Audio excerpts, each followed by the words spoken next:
તો BZ spongy scheme કૌભાંડમાં CID ક્રાઇમની team હવે સાબરકાંઠા પહોંચી છે। બીઝેડ સ્પોન્જી સ્કીમ કૌભાંડને 1 મહિનો પૂર્ણ થતા અધિકારીઓ તપાસનો ધમધમાટ શરૂ કર્યો છે। સીઆઈડી ક્રાઇમના અધિકારીઓએ કૌભાંડી ભૂપેન્દ્રસિંહ ઝાલાના મોટા ભાઈ રણજીત ઝાલાની ઉલટ તપાસ કરી છે। ગ્રોમોર કેમ્પસ અને શિક્ષકોના પગાર સહિતના મુદ્દે કૌભાંડી ભૂપેન્દ્રસિંહ ઝાલાના સીએ ઋષિત મહેતાની પણ પૂછપરછ કરી। અધિકારીઓએ કેમ્પસના સીસીટીવી ફૂટેજ મેળવવાની તજવીજ હાથ ધરી છે। કૌભાંડમાં સીધી રીતે અથવા કોઈ પણ રીતે સંકળાયેલા લોકોનું નિવેદન લેવાશે। તપાસ દરમિયાન ગ્રોમોર કેમ્પસની અંદર મીડિયા પર પ્રતિબંધ લગાવાયો। ગ્રોમોર એજ્યુકેશન કેમ્પસમાં આરોપી ભૂપેન્દ્રસિંહનો ભાઈ રણજીતસિંહ વારંવાર અવરજવર કરતો હતો। તો શિક્ષકોના પગાર સહિતના મુદ્દે હવે પૂછપરછ હાથ ધરાશે। કૌભાંડી ભૂપેન્દ્રના સીએની પણ પૂછપરછ હાથ ધરાશે।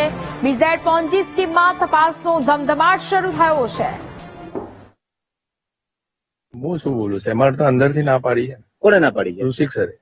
શું આવ્યું છે અંદર? શું કોણ આવ્યું છે અંદર? એ તો આવી હતી, ગાડી નીકળી ગઈ। કોણ આવી છે? સીઆઈડી વાળા। શું અંદર તપાસમાં શું કર્યું? તપાસમાં તો હું તો ગેટ ઉપર છું સાહેબ, મને શું ખબર। કેટલા વાગ્યા હતા સવારે?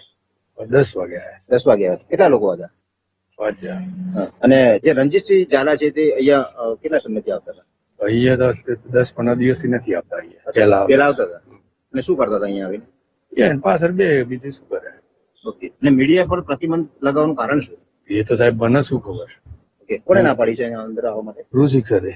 સાબરકાંઠા જિલ્લામાં 6000 કરોડનો કૌભાંડી ભૂપેન્દ્રસિંહ ઝાલા જે બીજેડ ગ્રુપ ચલાવતો હતો અને પોજી સ્કીમ ચલાવતો હતો, તેને આજે 1 મહિનો પૂરો થયો ફરિયાદનો, અને પોજી સ્કીમના નામે 3%-4% આપવાની વાત છે તે કરી રહ્યો હતો। અને ત્યારબાદ સીઆઈડી ક્રાઇમે ફરિયાદ નોંધાવતા જે ગ્રોમર કેમ્પસ છે તેને થોડા સમય પહેલા એને ખરીદી કરી હતી, અને ત્યારબાદ ગોમર કેમ્પસમાં તે અહીંયા રહેતો હતો અને અહીંયા સમગ્ર બાબતે પોજી સ્કીમ છે તે વહીવટ કરી રહ્યો હતો। આજે સીઆઈડી ક્રાઇમ અહીંયા પહોંચી છે અને સમગ્ર બાબતે તપાસ ધરી છે। ત્યારે અહીંયા આજે જે કેમ્પસની અંદર કામ કરતા જે શખ્સ છે તેને ભૂપેન્દ્રસિંહ ઝાલા દ્વારા જે નામ છે તે બહાર આવ્યું હતું।